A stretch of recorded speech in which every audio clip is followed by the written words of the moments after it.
Rumah bakal calon gubernur Aceh Bustami Hamzah di Kampung Pineng, Kecamatan Siah, Kuala Banda, Aceh, diduga dilempari granat pada Senin 2 September 2024 pagi.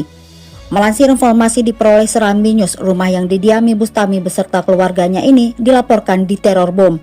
Kejadiannya setelah sholat subuh tadi, dilempari granat dan meledak di garasi. Pihak kepolisian dilaporkan telah turun dan melakukan identifikasi serta olah TKP.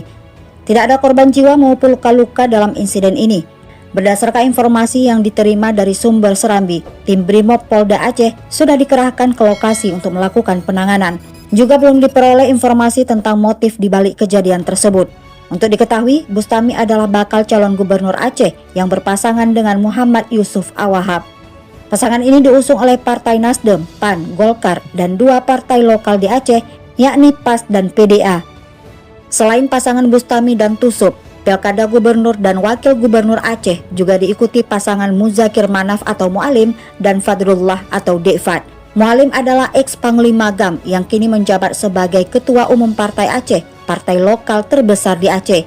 Sementara Fadrullah adalah mantan Komandan Operasi GAM Wilayah Pidi yang saat ini menjabat sebagai Ketua DPD Partai Gerindra Aceh.